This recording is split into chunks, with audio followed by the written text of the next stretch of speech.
اما بعد فاعوذ باللہ من الشیطان الرجیم بسم اللہ الرحمن الرحیم الحمد للہ رب العالمین الرحمن الرحیم مالک یوم الدین ایاک نعبد وإیاک نستعین اہدنا الصراط المستقیم صراط الذين أنعمت عليهم غير المغضوب عليهم ولا الضالين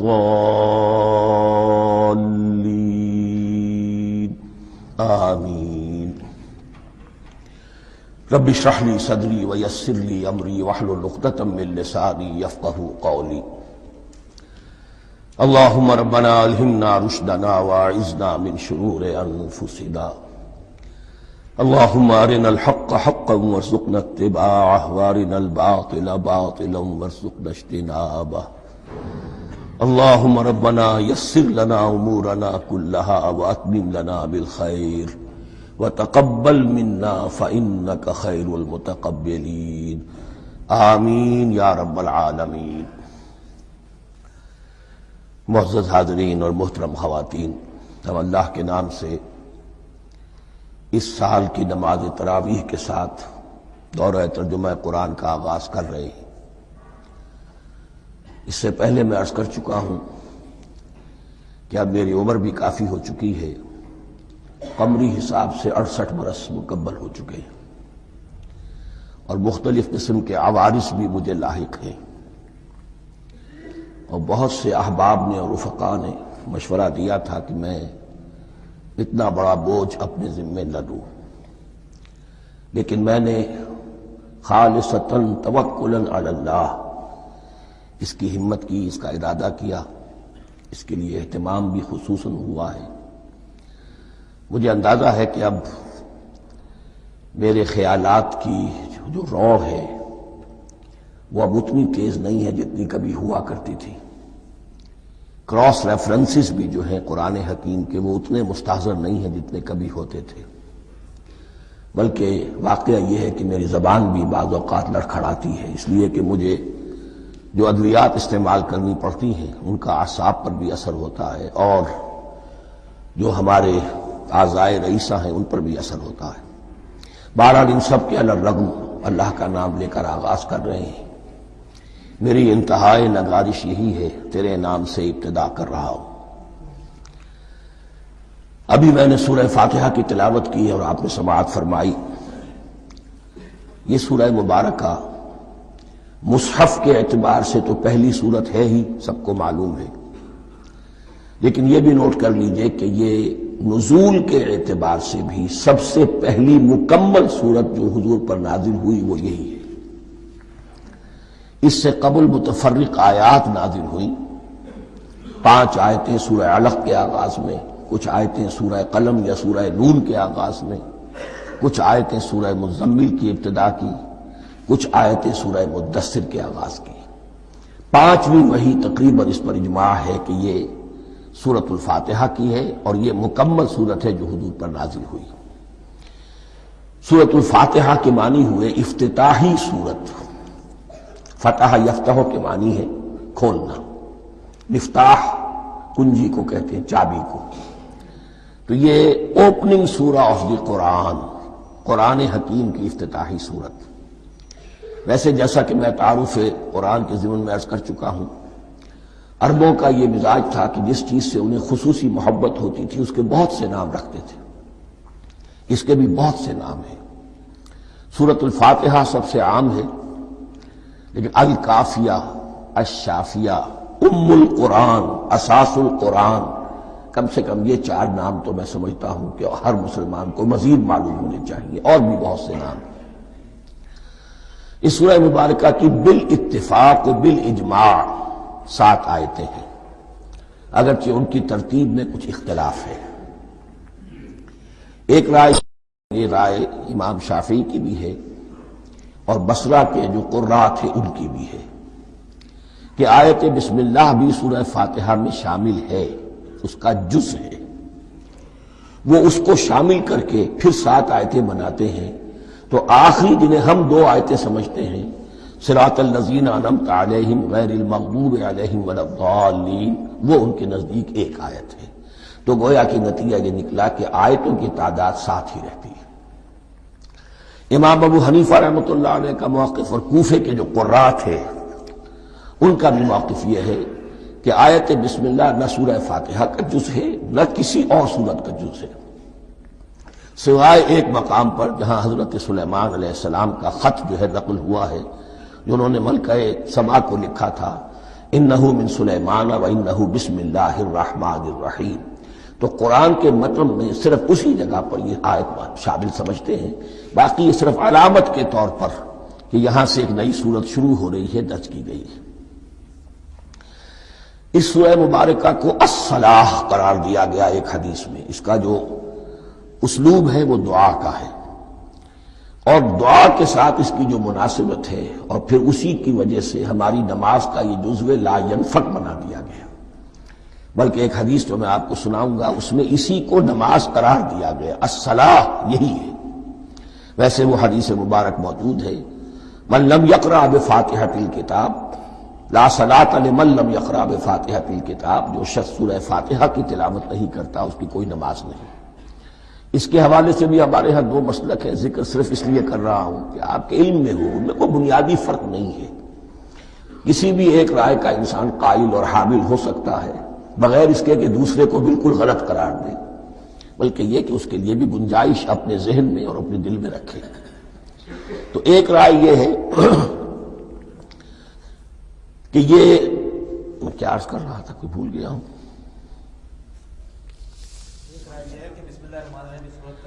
جی، اور دوسری آیت یہ ہے کہ اس کا حصہ نہیں ہے۔ اسی اعتبار سے یہ کہ یہ سورہ مبارکہ نماز میں پڑھی جانی ضروری ہے، لا صلاۃ لمن لم یقرأ بفاتحۃ الکتاب۔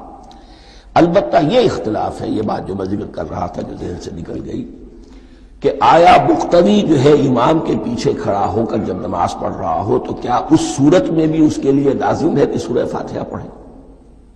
اس میں دو رائے ہو گئی، بلکہ تین۔ ایک رائے انتہائی ہے اور وہ فقہ حنفی کی طرف منسوب ہے کہ اگر آپ امام کے پیچھے مقتدی کی حیثیت سے نماز پڑھ رہے تو کسی بھی رکعت میں آپ سورہ فاتحہ نہیں پڑھیں گے۔ ایک دوسری بالکل برعکس رائے ہے، وہ امام شافعی رحمۃ اللہ علیہ کی ہے کہ ہر حالت میں چاہے امام جہری رکعت پڑھا رہا ہو جس میں وہ بلند آواز سے سورہ فاتحہ پڑھ رہا ہو اور چاہے وہ سری رکعت ہو، ہر حالت میں مقتدی کو بھی پڑھنی ہے۔ ایک تیسری رائے بین بین ہے، وہ امام مالک کی ہے رحمۃ اللہ علیہ، کہ جو سری رکعت ہے جس میں کہ امام بھی خاموشی سے پڑھ رہا ہے مقتدیوں کو بھی پڑھنی چاہیے۔ جو جہری رکعت ہے جس میں کہ امام بلند آواز سے پڑھ رہا ہے اس میں مقتدیوں کو خاموش رہ کر پوری توجہ جو ہے سننے پر صرف کر دینی چاہیے۔ اذا قرئ القرآن فاستمعوا له وانصتوا، جب قرآن پڑھا جا رہا ہو تو پوری توجہ اس کے پڑھنے پر مرکوز کر دو اور خود خاموش رہو۔ میرے اپنی رائے میں یہ تیسری رائے سب سے زیادہ صائب ہے اور اس میں کسی طرح کی بھی کوئی پیچیدگی پیدا نہیں ہوتی۔ بہرحال اس سورہ مبارکہ کا جو اسلوب ہے میں نے عرض کیا دعائیہ ہے، البتہ قرآن مجید کے علم اور حکمت کے اعتبار سے، اس کے فلسفے کے اعتبار سے ایک بات سمجھ لینی چاہیے۔ قرآن کا فلسفہ یہ ہے کہ بنیادی ہدایت ہر انسان کے دل میں موجود ہے بالقوہ، پوٹینشلی۔ یہ جو قرآن مجید یا اللہ کی کتابیں نازل ہوتی ہیں یہ انہیں ایکٹیویٹ کرتی ہیں، وہ اندر کی جو ڈورمنٹ کانشسنس ہے، خوابیدہ شعور جو ہے اسے بیدار کر کے اور پھر یہ کہ اسے اجاگر کرتی ہیں۔ ہر سلیم الفطرت انسان اور سلیم العقل انسان، دو سلامتی شرط ہیں۔ سلیم الفطرت، نیچر پرورٹڈ نہ ہو، فطرت مسخ نہ ہو گئی ہو، عقل سلیم ہو۔ ان دونوں چیزوں کا نتیجہ یہ نکلتا ہے کہ وہ انسان از خود، بغیر کسی وحی کی رہنمائی کے، بغیر کسی نبی کی تعلیم کے سے استفادہ کیے ہوئے از خود بھی کچھ حقائق تک پہنچ جاتا ہے۔ اور وہ حقائق کیا ہے؟ نمبر ایک یہ کہ اس کائنات کا ایک خالق ہے اور وہ ایک ہے، اور وہ تمام صفات کمال سے متصف ہے۔ نمبر 2 یہ کہ انسان کی زندگی صرف یہ زندگی نہیں ہے، بلکہ ایک اور زندگی ہے کہ جس میں اس زندگی کے اعمال کے نتائج برآمد ہوں گے۔ یہ 2 باتیں، اس کی زیادہ وضاحت کے ساتھ جو ہے اس کا تذکرہ آئے گا سورہ لقمان میں، جہاں حضرت لقمان کی شخصیت کا تذکرہ ہے۔ لیکن یہاں صرف یہ بات سمجھ لیجئے کہ قرآن کا فلسفہ یہ ہے کہ ہر انسان میں، ہر فرد نوع بشر میں جو اپنی ولادت کے وقت مسلم ہوتا ہے، حضور کی حدیث ہے کل مولود یولد علی الفطرہ ابواہ یحودانہ او ینصرانہ او یمجسانہ، ہر بچہ نوع انسانی کا فطرت اسلام پر پیدا ہوتا ہے، وہ فطرت کے اندر وہ ہدایت ودیت ہے۔ اب اگر وہ فطرت بس نہیں ہوئی اور عقل جو ہے وہ صحیح رخ پر کام کر رہی ہے تو ان 2 حقائق تک وہ انسان خود پہنچ جائے گا۔ لیکن ان دونوں حقائق تک پہنچنے کے بعد اب وہ دست بستہ دعا کرے گا کہ اے رب اب مزید ہدایت تو مجھے عطا فرما۔ ایک تو یہ کہ میں کیا کروں کیا نہ کروں، میری عقل اس میں ٹھوکر کھا سکتی ہے، میں کسی اچھی چیز کو بری سمجھ سکتا ہوں، کسی بری کو اچھی سمجھ سکتا ہوں، تو مجھے صحیح راستہ، صحیح راہ ہدایت پر چلا۔ یہ دعا ہے جو انسان کرتا ہے جبکہ وہ ایمان باللہ اور ایمان بالآخرہ تک خود پہنچ چکا ہوتا ہے، اور یہ سمجھتا ہے کہ صحیح زندگی کا رخ یہی ہے کہ جس رب کو میں نے پہچانا ہے کہ وہ اس کائنات کا خالق ہے اور مالک ہے اور رب ہے، میں اس کی بندگی کروں، اس کی اطاعت کروں، اس کا حکم مانوں، اس کے راستے پر چلوں۔ لیکن وہ راستہ کون سا ہے؟ اس کے لیے پھر دست بدعا ہوتا ہے کہ پروردگار تو میری رہنمائی فرما۔ یہ مقام ہے کہ جہاں آپ سمجھ لیجئے اپنے آپ کو بھی آج اس جگہ پر تصور کرتے ہوئے پھر اس سورہ مبارکہ کو پڑھیے کہ آپ اس مقام پر اللہ کے فضل و کرم سے پہنچ چکے ہیں کہ اللہ کو آپ نے پہچان لیا اور اس کی توحید کو جان لیا، اس کی جملہ صفات کمال سے آپ واقف ہو گئے۔ آپ یہ بھی جان گئے کہ بڑھ کر اس کے حضور میں حاضر ہونا ہے اور وہ حساب کتاب لے گا۔ پھر آپ نے یہ عہد بھی کر لیا کہ اب زندگی گزارنی ہے اس رب کی بندگی میں، اسی کی فرما برداری میں۔ اب یہاں کھڑے ہو کر آپ پوچھتے ہیں کہ اللہ مجھے وہ تفصیلی ہدایت عطا فرما، ایسا نہ ہو کہ کبھی میں کسی راستے پر چلتا ہوا کسی پگڈنڈی پر مڑ جاؤں اور وہ تھوڑی سی جو ڈیویشن ہو میرے راستے کی وہ میری عاقبت کو برباد کر دے۔ یک لحظہ غافل گشتم و 100 سال راہم دور شد، اس لیے کہ ہوتا یہی ہے سیدھے راستے سے ذرا سی کوئی پگڈنڈی جو ہے تھوڑے سے اینگل پر نکلی ہے، لیکن جب چلتے جائیں گے آپ تو جتنا آگے بڑھیں گے اس پر، اس راہ صراط مستقیم سے آپ اتنے ہی زیادہ دور ہوتے چلے جائیں گے۔ یہ ہے قرآن مجید کی حکمت اور فلسفے کے اعتبار سے اس سورہ مبارکہ کا مقام۔ اب آئیے ہم بسم اللہ کرتے ہیں۔ بسم اللہ الرحمن الرحیم، شروع کرتا ہوں میں اللہ کے نام سے جو رحمان اور رحیم ہے۔ اس پر کچھ گفتگو ہو چکی ہے تعارف قرآن کے ضمن میں کہ رحمان اور رحیم 2 نام ہیں کہ جو رحمت کے مادے سے نکلتے ہیں۔ رحمان میں اللہ تعالی کی رحمت کا جوش، ہیجانی کیفیت، طوفانی کیفیت، اور رحیم میں اللہ تعالی کی رحمت کا دوام اور تسلسل۔ یہ دونوں کیفیات اللہ کی رحمت میں بیک وقت موجود ہیں، جس کا ہم تصور نہیں کر سکتے۔ ہم سمندر کو دیکھتے ہیں، متلاطم سمندر ہے، اس میں ہیجان ہے، طوفان ہے۔ دریا کو دیکھتے ہیں کہ وہ سکون کے ساتھ چل رہا ہے، خاموشی سے چل رہا ہے، بہہ رہا ہے، بس تسلسل کے ساتھ بہہ رہا ہے۔ ہم ان دونوں کیفیات کو علیحدہ علیحدہ دیکھتے ہیں تو ہمارا ذہن ان دونوں کو بیک وقت اس کا تصور نہیں کر سکتا، تخیل ممکن نہیں۔ لیکن اللہ کی رحمت کی یہ دونوں شانیں مستقلاً ہر وقت موجود ہیں، بیک وقت، اسی لیے ان دونوں کے درمیان کہیں حرف عطف نہیں آئے گا۔ بسم اللہ الرحمن الرحیم، الحمدللہ رب العالمین، کل حمد، اور حمد کو ذہن میں رکھ لیجئے، حمد مساوی ہے تعریف جمع شکر۔ عام طور پر ترجموں میں ایک لفظ لایا جاتا ہے، کل تعریف اللہ کے لیے، یہ کافی نہیں ہے۔ تعریف آپ کسی شے کی کر سکتے ہیں جس میں کوئی حسن ہے، خوبی ہے، کسی بھی اعتبار سے، خواہ آپ کو اس کے حسن و خوبی سے کوئی فائدہ حاصل نہیں ہو رہا۔ ایک پھول ہے، بہت خوبصورت ہے، بس ٹھیک ہے، خوبصورت ہے، آپ نے کہا، تعریف کر دی۔ شکر کرتے ہیں آپ اس شے کا جس سے آپ کو کوئی فائدہ پہنچا ہو، استفادہ ہوا ہو، آپ کی کوئی ضرورت پوری ہوئی ہو، آپ کی کوئی مشکل رفع ہوئی ہو۔ اور آپ دیکھیں گے کہ حمد میں یہ شکر کا پہلو غالب ہے۔ جتنی بھی دعائیں ہیں حضور سے منقول، شکر کے مقام پر وہاں حمد آتا ہے۔ بھوک لگی ہوئی تھی، کھانا کھایا، الحمدللہ الذی اطعمنی وسقانی۔ اب یہاں دیکھیے ترجمہ تعریف نہیں، شکر ہے اس اللہ کا جس نے مجھے کھلایا اور پلایا۔ آپ بیت الخلاء سے باہر آئے، نجاستیں آپ سے دور ہو گئی، طبیعت میں انشراح ہوا، الحمدللہ الذی اذھب عنی الاذی وعافانی۔ وہ شکر ہے اس اللہ کا جس نے اذیت بخش چیزیں مجھ سے دور کر دی اور مجھے عافیت بخشی۔ تو یہ الحمدللہ رب العالمین، اللہ تعالیٰ کا حسن و کمال اور حسن و جمال اپنی جگہ بھی اس انتہا کا ہے کہ جتنی تعریف اس کا حق ہے ہم کر ہی نہیں سکتے، لیکن اس کے احسانات اور انعامات ہم پر اتنے ہیں کہ ہم ان کو بھی گن نہیں سکتے۔ لہذا ایک ہی احساء ہم نے کر دیا الف لام کے ساتھ، الحمدللہ رب العالمین۔ تمام تعریفیں اور کل شکر اللہ کے لیے ہیں کہ جو تمام جہانوں کا پروردگار ہے، رب ہے، مالک ہے۔ رب میں ایک مفہوم ہوتا ہے ربوبیت کا، اور اس میں مفہوم شامل ہوتا ہے تربیت کا، ربیانی صغیرہ۔ تو مالک ہونا اور تربیت دینا، آپ جس شے کے مالک ہوں گے آپ چاہیں گے اس میں بڑھوتری ہو، اس میں اضافہ ہو، وہ نشو و نما پائے۔ تو یہ دونوں چیزیں آپس میں ایک دوسرے کا جڑی ہوئی ہیں، پروردگار بھی اور مالک بھی۔ عام طور پر عربی میں رب کا لفظ مالک کے لیے آتا ہے، رب البیت، رب الدار، رب المال۔ تو مالک وہاں پر ظاہر بات ہے کہ اس سے مراد کیا ہے، مال والا، گھر والا، گھر کا مالک۔ تو کل شکر اور کل تعریف اس اللہ کے لیے ہے جو تمام جہانوں کا مالک بھی ہے اور پروردگار بھی ہے۔ الرحمن الرحیم، رحمان ہے اور رحیم ہے۔ اب دوبارہ اس کی میں وضاحت نہیں کروں گا۔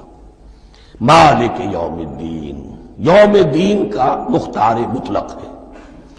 دین عربی زبان میں کہتے ہیں بدلے کو، دناہم کما دانو کما تدینو تو دانو، یہ کہاوت ہے۔ جیسے اردو میں ہم کہتے ہیں جیسا کرو گے ویسا بھرو گے، کما تدینو تو دانو، تو یہ ہے بدلہ۔ اس کا بنیادی مفہوم جو ہے وہ بدلہ ہے۔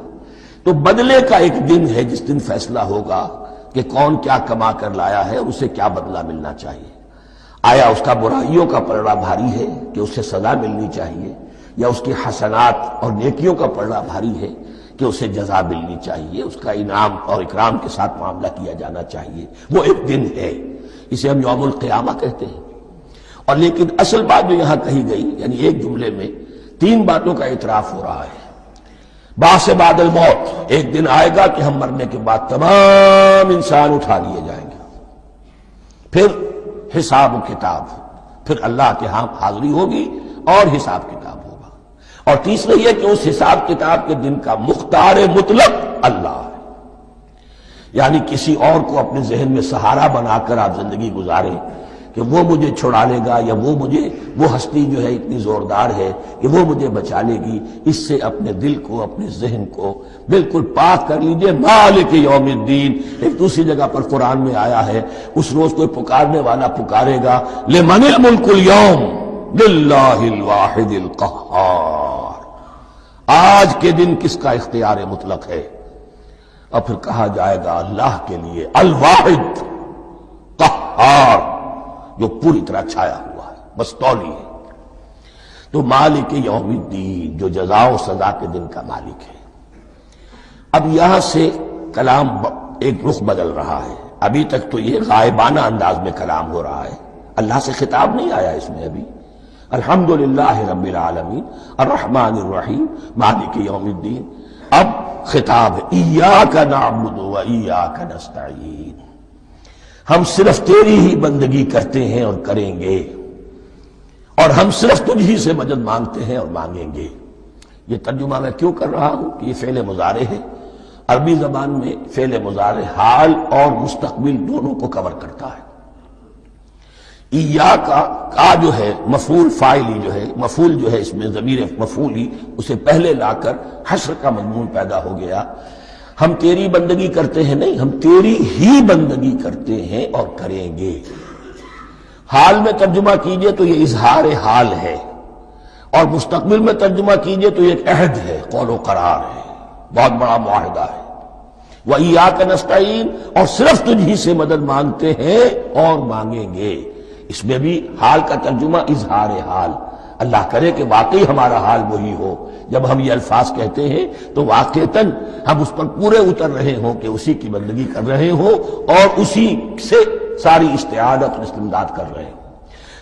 جہاں تک مستقبل کا تعلق ہے وہ پھر ایک عہد ہے، اہدنا الصراط المستقیم، یہ مقام وہ آ گیا کہ یہاں تک تو اے پروردگار ہم پہنچ گئے، تیرے فضل سے، تیرے کرم سے، فطرت سلیمہ بھی تیری عطا کردہ تھی، عقل سلیم بھی تیری ودیعت کردہ تھی، ان دونوں کی روشنی سے ہم یہاں تک تو پہنچ گئے۔ اب ہماری جو ضرورت ہے، احتیاج ہے، وہ کیا ہے؟ اہدنا الصراط المستقیم، ہدایت بخش ہمیں سیدھے راستے کی۔ یہاں دو باتیں سمجھ لیجئے، انفرادی سطح پر انسان کے لیے نہ معلوم کتنے مرحلے آتے ہیں ہر روز کہ جس میں وہ ایک ٹھٹک کر کھڑا ہو جاتا ہے، یہ کروں یا یہ کروں، دو آلٹرنیٹو سامنے آ رہے ہیں، فیصلہ کرنا مشکل ہو رہا ہے، قدم قدم پر ہدایت کی ضرورت ہے۔ اور اجتماعی طور پر نوع انسانی تین بڑے بڑے تمدنی مسائل میں واقعہ یہ ہے کہ تسلیم کر لیا جانا چاہیے کہ عقل انسانی اس کو راستہ نہیں دکھا سکتی۔ عام معاشرتی سطح پر مرد اور عورت کے درمیان حقوق اور اختیارات کا کیا توازن ہو، ناممکن ہے، انسان طے نہیں کر سکتا۔ انسان یا مرد ہے یا عورت ہے، عورت سوچے گی اپنے جذبات کا، اپنے خیالات کا لحاظ رکھے گی، مرد کے جذبات و احساسات کا اس کا کوئی تصور ہی ممکن نہیں۔ مرد سوچے گا اسے اپنے احساسات معلوم ہے، لیکن یہ کہ عورت کے احساسات سے وہ نابلد ہے، ان کو محسوس کر ہی نہیں سکتا، لا محالہ وہ اپنے بارے میں وہ جو بھی نظام بنائے گا اس میں وہ اپنی بالادستی رکھے گا۔ وہ تو ایک ہی ہستی ہو سکتی ہے کہ جو دونوں کی خالق ہے، مرد کی بھی عورت کی بھی، اور اس کو دونوں سے محبت ہے، دونوں کا خیر خواہ ہے، دونوں کا رب ہے، دونوں کو پروان چڑھانا چاہتا ہے۔ اسی طرح فن اور معاشرہ یا ریاست، حکومت اور ریاست ہمیشہ یہ چاہتی ہے کہ سارے اختیارات ہمارے ہاتھ میں آ جائیں، ٹوٹلیٹیرین سوسائٹی ہو، بس ہم حکم دیں اور لوگ اس پر چلیں۔ افراد یہ چاہتے نہیں، ہمیں آزادی ہونی چاہیے۔ اب آپ دیکھیے کہ دنیا میں کتنے جھگڑے چلتے ہیں اسی پر، فریڈم فریڈم فریڈم۔ وہ فریڈم واقعتاً اپنی جگہ پر ایک شے ہے، افراد کی آزادی ہونی چاہیے، لیکن افراد کی آزادی اتنی نہ ہو جائے کہ وہ مادر پدر آزاد ہو جائے، کوئی قانون، کوئی قاعدہ، کوئی اخلاقی کوئی حدود اور قیود جو ہے ان کا پابند نہ رہے۔ تو اب کہاں ہے وہ نقطہ اعتدال کہ جس میں انسان کی انفرادی آزادی، انفرادی اختیار اور ادھر اجتماعی مصلحتیں جو ہیں ان کو بیلنس کیا جا سکے؟ انسان طے نہیں کر سکتا، صرف اللہ ہی اس کے لیے نظام دے سکتا ہے۔ تیسرا مسئلہ ہے سرمایہ اور محنت، اس میں کیا توازن ہو؟ سرمایہ اور محنت دونوں مل کر کچھ بنا رہے ہیں، کچھ پروڈیوس کر رہے ہیں۔ اب اس میں نفع جو ہوا ہے اس میں سرمایہ کا کتنا حصہ ہونا چاہیے اور لیبر کا کتنا ہونا چاہیے، کون طے کر سکتا؟ اس کے لیے بھی کہ ایسا نہ ہو کہ سرمایہ داری جو ہے آکاش بیل بن کر پورے معاشرے پر چھا جائے، اور غریب بیچارہ، مزدور بیچارہ، کاشتکار بیچارہ وہ گویا کہ چکی کے دو پارٹوں میں پس کر رہ جائے، اس کی کوئی حیثیت نہ رہ جائے۔ لیکن یہ کہ دوسری طرف اگر یہ کہ مزدور کا جو حق ہے اس سے زیادہ اس کو دے دیا جائے تو سرمایہ جو ہے وہ سکڑ جائے گا، شائی ہو جائے گا، وہ پھر میدان میں نہیں آئے گا۔ کیا کیا جائے؟ کون سا نقطہ عدل و اعتدال ہے؟ یہ تین مسائل ایسے ہیں، اہدنا الصراط المستقیم۔ تو یوں سمجھیے کہ ایک جو بنیادی ہدایت تھی، ایک اللہ کو پہچان لینا، یہ جان لینا کہ کل حسن و جمال اور تمام انعام و اکرام کا منبع اس کی ذات ہے، وہ رحمان ہے اور رحیم ہے، اور یہ جان لینا کہ مرنے کے بعد جی اٹھنا ہے، حساب کتاب ہے، فیصلہ ہوگا جزا و سزا کا، اور مختار مطلق اس دن کا اللہ ہے۔ پھر یہ عہد کر لینا ایاک نعبد و ایاک نستعین۔ اس کے بعد دعا، پروردگار ہمیں ہدایت پر قائم رکھ، ہماری ہدایت میں اضافہ فرما۔ اس ہدایت کے لفظ کو سمجھ لیجئے، بنیادی ہدایت، تفصیلی ہدایت، قدم قدم پر ہدایت، ہدایت پر ہدایت۔ والذین اہتدوا زادہم ھدی، جو لوگ ہدایت کے راستے پر آتے ہیں اللہ ان کی ہدایت میں اضافہ کرتا ہے۔ تو یہ قدم قدم پر ہمیں ہدایت کی ضرورت ہے اور مرحلہ وار ضرورت ہے۔ ہدایت اس کو بھی کہتے ہیں کہ کسی نے آپ سے کوئی پتہ پوچھا، آپ نے کہا ادھر جانا، پھر دوسری گلی میں مڑنا، پھر جانا 2-3 لائٹیں چلے جانا، پھر مڑنا وغیرہ وغیرہ، یہ بھی ہدایت ہے، نظری طور پر آپ نے بتایا ہے۔ ایک ہدایت یہ ہوئی کہ بھائی میں چلتا ہوں آپ کے ساتھ، میں آپ کو وہاں تک پہنچا دوں گا تاکہ آپ کو دقت نہ ہو، آپ نے منزل تک پہنچا دیا۔ ان دونوں کے درمیان، یہ تو میں نے ایک فرد کی مثال دی ہے، اللہ اور بندے کے درمیان نہ معلوم کتنے مراحل ہیں ہدایت کے۔ تو کسی وقت بھی انسان اپنے آپ کو ہدایت خداوندی سے مستغنا نہیں سمجھ سکتا، اور نہیں تو پروردگار جو ہدایت دی ہے اس پر ہدایت پر قائم رکھ۔ کیا پتا شیطان کا کوئی حملہ، کیا پتا ہمارے نفس کی کوئی شرارت کسی ایسے رخ پر ہمیں ڈال دے کہ اب تک کی ساری کمائی بھی ضائع ہو جائے۔ لہذا یہ نہ سمجھیے کہ جب یہ ساری چیزیں ان کو معلوم تھی، ان چیزوں کا تو اقرار کر رہے تو اب ہدایت کون سی مانگ رہے ہیں؟ تو ہدایت کا تو بڑا میدان کھلا ہوا ہے، اور اس ہدایت کی وہ جو میں نے آخری شکل آپ کو بتائی ہے کہ منزل مقصود تک پہنچا دے، یہ ہدایت بھی قرآن مجید میں اس معنی میں بھی لفظ آیا ہے کہ اہل جنت جب جنت میں داخل ہوں گے تو جو ترانہ حمد ان کی زبان پر اس وقت ہوگا وہ کیا ہے؟ الحمدللہ الذی ہدانا لہذا وما کننا لنہتدی لولا ان ہدانا اللہ۔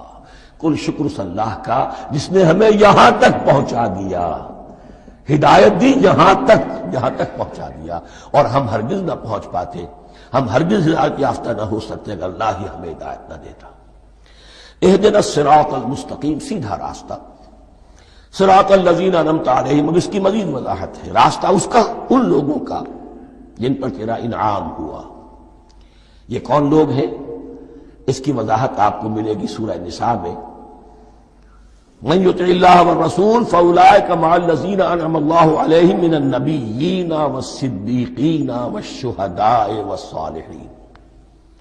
4 طبقات ہیں منعم علیہم جن پر اللہ کا انعام ہوا ہے۔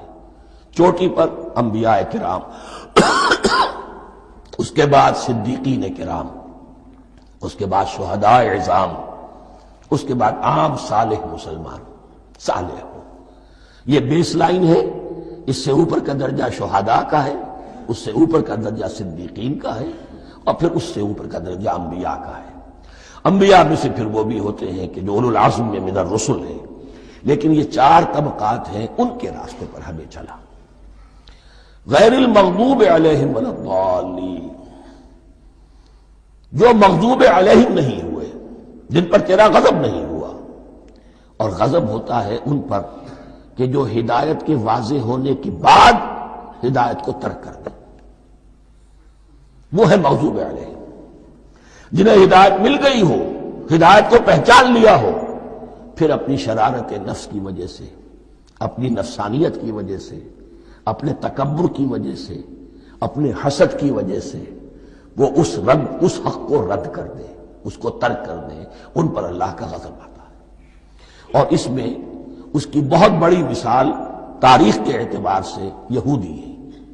اللہ نے انہیں ہدایت دی، کتابیں عطا کی، تورات، انجیل، زبور، سینکڑوں نبی ان میں مبعوث کیے، 1400 برس تک نبوت کا تار ٹوٹا ہی نہیں، مسلسل۔ ابتدا میں بھی 2 نبی، موسیٰ اور ہارون، اور اختتام پر بھی 2 نبی، عیسیٰ اور یحییٰ علیہم السلام، اور ان کے مابین کوئی لمحہ نہیں آیا ہے تاریخ بنی اسرائیل میں جبکہ کوئی نہ کوئی نبی موجود نہ ہو۔ لیکن انہوں نے اپنی شرارت نفس کی وجہ سے ہدایت تورات سے بھی منہ موڑا، اور پھر سب سے بڑی بات یہ کہ ہدایت محمدی سے، ہدایت قرآنی سے بھی صلی اللہ علیہ وسلم منہ موڑا، وہ ہے مغضوب علیہم ولا الضالین، اور نہ ہی گمراہ ہوئے۔ یہ لفظ جو آتا ہے عربی زبان میں گمراہ کا بھی ہے اور تلاش حق میں بھٹکنے والے کا بھی ہے۔ ایک وہ شخص ہے جس پر حق ابھی واضح نہیں ہوا، وہ تلاش میں ہے، اس کے لیے بھی ضال کا لفظ آئے گا۔ اسی طرح کوئی شخص کسی کے عشق اور محبت میں ایسا ہو جائے، دیوانہ ہو جائے، اس کو بھی ضال کہتے ہیں، یعنی اس کے اوپر جذبات کا اتنا غلبہ ہو گیا ہے کسی کی محبت اور عشق کی بنا پر۔ تو حضور کے لیے یہ لفظ آیا ہے وَوَجَدَكَ ضَالًّا فَهَدَىٰ، اور یہ تو سورۃ الضحیٰ ہے، اکثر بیشتر لوگوں کو یاد ہوگی تو یہ جو دوال کا لفظ ہے اس میں سمجھ لیجئے ضروری نہیں ہے کہ وہ گمراہ ہو، بلکہ وہ بھی کہ جو ابھی راہ ہدایت کی طلب میں اس کے حصول کے لیے اس کی تلاش میں کوشاں ہیں، اور وہ بھی کہ جو کسی مغالطے کی وجہ سے حق سے منحرف ہو جائے۔ یہ بھی جان لیجئے کہ ایک ہے بدنیتی، تکبر، حسد، حق کو جان کر پہچان کر رد کر دینا یا چھوڑ دینا یا ترک کر دینا، ایک ہے کسی غلطی میں، کسی جذبات کے اندر آ کر، کسی غلو کے اندر مبتلا ہو کر اور حق سے منحرف ہو جانا۔ اس کی جو سب سے بڑی مثال ہے وہ نصارہ ہے، عیسائی ہے۔ حضرت مسیح کو انہوں نے مانا لیکن غلو کیا، یہ لفظ آئے گا آگے، لا تغلو فی دینکم، اپنے دین میں غلو نہ کرو۔ جیسے ہمارے ہاں بھی بعض لوگ ہیں جو حضور صلی اللہ علیہ وسلم کی تعریف میں، حضور صلی اللہ علیہ وسلم کے ساتھ اپنی محبت کے اظہار میں غلو کر جاتے ہیں۔ یہ انتہا درجے کو ہو گیا تھا حضرت مسیح علیہ السلام کے ماننے والوں میں، اور اس کی بنا پر انہوں نے تثلیث کا عقیدہ ایجاد کر لیا اور حضرت مسیح علیہ السلام کو اللہ کا بیٹا بنا دیا۔ تو اس کی سب سے بڑی مثال ضالین کی اس اعتبار سے کہ ہدایت پانے کے بعد کسی بدنیتی سے نہیں بلکہ کسی اچھے جذبے میں غلو کی وجہ سے رسول سے محبت کرنا تو اچھا جذبہ ہے، لیکن یہ محبت بھی ایک حد میں رہنی چاہیے۔ غلو کرے گی تو ظاہر بات ہے کہ اس کے بعد وہ گمراہی کی طرف لے جائے گی۔ یہ ہے اس سورہ مبارکہ کا ترجمہ، اور اس کے بعد آخر میں آمین کہنا یہ مسنون بھی ہے، کہنا چاہیے۔ البتہ اختلاف یہاں بھی صرف اتنا ہے کہ نماز میں جب آپ امام کے ساتھ ہیں، وہ اگر جہری قرات کر رہا ہے تو آیا اس کے بعد آپ کو بھی بالجہر کہنا ہے آمین یا نہیں کہنا، یہ اختلاف ہے، ان میں کوئی فرق واقع نہیں ہوتا۔ یہ چیز متفق علیہ کہ کہنا ہے آمین، بلکہ یہ آمین تو یہودیوں میں ہے، یہ آمین جو ہے یہ عیسائیوں میں بھی ہے۔ ان کی بھی جو لارڈس پریئر ہے اس کے بعد آمین، وہ آمین کہتے ہیں، وہ فرق، وہ لفظ ایک ہی ہے۔ اس لیے کہ عبرانی زبان اور عربی زبان، یا تو ہم یہ کہہ سکتے ہیں کہ دونوں بہنیں ہیں، کوئی ایک مشترک زبان تھی ان کی ماں جس کی یہ دو بیٹیاں ہیں، اور یا یہ کہنا پڑے گا کہ عربی زبان کی ماں جو ہے وہ عبرانی زبان ہے۔ بہرحال بڑا قریبی رشتہ عربی کا اور عبرانی کا ہے، اس اعتبار سے وہ آمین۔ اب آپ کو معلوم ہے ہم السلام علیکم وہ کہتے ہیں، وہ سلام کہتے ہیں، فرق کیا ہے؟ وہ تو تلفظ کا فرق ہے۔ اسی طریقے سے اور بہت سے الفاظ ہیں، میں بعد میں بتا۔ اب میں اس سورہ مبارکہ کے بارے میں خاص حدیث آپ کو سنانا چاہتا ہوں، اور اسی سے در حقیقت جو امام ابو حنیفہ کا موقف ہے رحمۃ اللہ علیہ، اس کی حقانیت مزید مبرہن ہو جائے گی۔ یعنی کیا کہ آیت بسم اللہ سورہ فاتحہ کا جز نہیں ہے، سورہ فاتحہ الحمدللہ رب العالمین سے شروع ہوتی ہے۔ وہ میں آپ کو بتانا بھول گیا کہ جن کے نزدیک یہ سورت کا جز ہے وہ پھر جہری قرات میں بسم اللہ الرحمن بھی بلند آواز سے کہیں گے، اور جن کے نزدیک یہ سورہ فاتحہ کا جز نہیں ہے وہ نہیں کہیں گے، وہ الحمدللہ رب العالمین سے قرات کریں گے۔ تو کوئی فرق نہیں ہے بنیادی۔ یہ حدیث جو ہے یہ مسلم شریف میں ہے اور حدیث قدسی ہے۔ اس کے راوی حضرت ابو ہریرہ ہے رضی اللہ تعالی عنہ، اور اس حدیث نے اس سورت کے مضامین کا نہایت عمدہ تجزیہ کر دیا ہے۔ حدیث کے الفاظ سن لیجئے، قسمت الصلاۃ بینی و بین عبدی نصفین۔ اللہ تعالیٰ فرما رہے ہیں، حدیث قدسی ہے، میں نے نماز کو، صلاۃ کو اپنے اور اپنے بندے کے درمیان آدھا آدھا تقسیم کر لیا۔ فنصفها لی ونصفها لعبدی، اس کا نصف جو ہے وہ میرے لیے ہے اور نصف جو ہے وہ میرے بندے کے لیے ہے۔ ولعبدی ما سأل، اور جو میرے بندے نے مانگا میں اسے دوں گا، میرا وعدہ ہے یا میں نے اسے دیا۔ اس کے بعد اس کی تفصیل آتی ہے، اذا قال العبد، جب بندہ کہتا ہے الحمدللہ رب العالمین، قال اللہ حمدنی عبدی، جب بندہ کہتا ہے الحمدللہ رب العالمین، اللہ فرماتا ہے میرے بندے نے میری حمد کی۔ وَإِذَا قَالَ الرَّحْمَٰنِ الرَّحِيمِ قَالَ اللَّهُ اثْنَىٰ عَلَيَّ عَبْدِي، جب بندہ کہتا ہے الرحمن الرحیم، اللہ فرماتا ہے میرے بندے نے میری ثنا کی۔ وَإِذَا قَالَ مَالِكِ يَوْمِ الدِّينِ قَالَ اللَّهُ تَعَالَىٰ مَجَّدَنِي عَبْدِي، میرے بندے نے میری تمجید بیان کی، میری بزرگی بیان کی۔ اب یہ تین آیتیں ہو گئیں، تینوں میں اللہ کی حمد ہے، ثنا ہے، تمجید ہے۔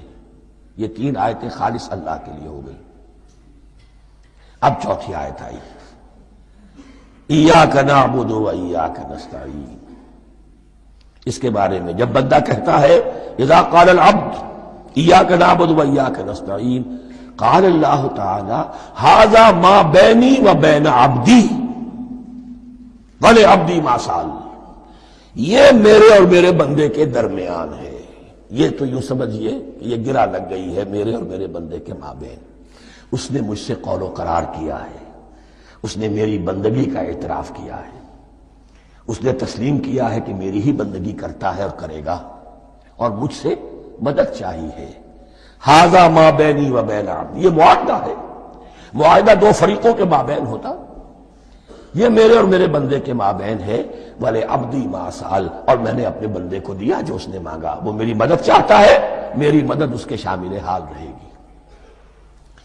فَإِذَا قَالَ، اور جب بندہ کہتا ہے اهْدِنَا الصِّرَاطَ الْمُسْتَقِيمَ صِرَاطَ الَّذِينَ أَنْعَمْتَ عَلَيْهِمْ غَيْرِ الْمَغْضُوبِ عَلَيْهِمْ وَلَا الضَّالِّينَ، قال اللہ تعالی ھذا لعبدی ولعبدی ما سأل، یہ تین آیتیں یہ میرے بندے کے لیے، اهدنا الصراط المستقیم، اسی صراط مستقیم کی وضاحت ہے مثبت، صراط الذین انعمت علیہم، اسی صراط المستقیم کی وضاحت ہے منفی انداز میں، غیر المغضوب علیہم ولا الضالین۔ یہ سب میرے بندے کے لیے ہے اور میں نے اپنے بندے کو دیا جو اس نے مانگا۔ اس کو میں نے ایک مرتبہ یہ ترازو کی شکل میں اس کو لکھوایا تھا۔ دیکھیے یہ ایاک نعبد و ایاک نستعین، یہ ہے وہ ترازی کی وہ ڈنڈ، واو جو ہے ایاک نعبد و ایاک نستعین، واو جو ہے گویا کہ وہ مٹھ ہے جس سے کہ ترازو کو پکڑا جاتا ہے۔ ادھر ایک پلڑا ہے جس کی تین آیتیں ہیں، الحمدللہ رب العالمین الرحمن الرحیم مالک یوم الدین۔ اس کا نتیجہ کیا نکلا؟ ایاک نعبد۔ آپ نے شاید یہ سنا بھی ہو، ایک بہت ہی عمدہ قرات کا جو ریکارڈ ہے قاری عبدالباسط عبدالصمد کا، وہ یہاں سے چل کر سورہ فاتحہ کی قرات کر کے ایاک نعبد پر آ کر رکتا ہے، الحمدللہ رب العالمین الرحمن الرحیم مالک یوم الدین ایاک نعبد۔ گویا کہ یہاں یہ صورت بالکل ہاف ہو گئی ہے، تین آیتوں میں اللہ کی حمد ہے، ثنا ہے، تمجید ہے، جس کا نتیجہ ہم تیری ہی بندگی کرتے ہیں، تیری ہی اطاعت کریں گے۔ لیکن اب اس کے بعد سوال ایاک نستعین، اسی کی جو استعانت کیا درکار ہے ہمیں؟ ہدایت۔ ہدایت سب سے بڑی استعانت ہے، ہدایت ہی تو سب سے بڑی مدد ہے۔ اهدنا الصراط المستقیم صراط الذین انعمت علیہم غیر المغضوب علیہم ولا الضالین، یہ ایاک نستعین کے حکم کے ساتھ یہ تین آیتیں آ گئیں، اهدنا الصراط المستقیم صراط الذین انعمت علیہم غیر المغضوب علیہم ولا الضالین۔ قسمت الصلاة بینی و بین عبدی نصفین فنصفها لی ونصفها لعبدی ولعبدی ما سأل۔ اللہ تعالیٰ اس سورہ فاتحہ کا جو اصل مفہوم ہے وہ بھی ہمارے ذہنوں پر، ہمارے شعور کی سطح پر اسے اجاگر کیے رکھے، ہمیں توفیق دے کہ جب بھی پڑھیں، جب بھی سنیں تو وہ کیفیت اگر ہو جائے۔ اس لیے کہ ایک حدیث ہے کہ الصلاۃ معراج المومنین، نماز تو اہل ایمان کے حق میں معراج کے درجے میں ہے۔ اس حوالے سے ہم یہ سمجھ سکتے ہیں کہ کوئی وقت ایسا آ سکتا ہے کہ انسان کو واقعتاً، روح انسانی واقعتاً اللہ کے یہ جواب سنے، انہونی بات نہیں ہے۔ ہوتا ہے خطاب آخر، اٹھتا ہے حجاب آخر، کرتے ہیں خطاب آخر، یہ تو ہوتا ہے۔ مخاطبہ الہی ہے تو میں نے عرض کیا کہ ثابت ہے، مخاطبہ، محادث اور تحدیث اللہ بندوں سے کلام کرتا ہے۔ مولاي صل وسلم دائما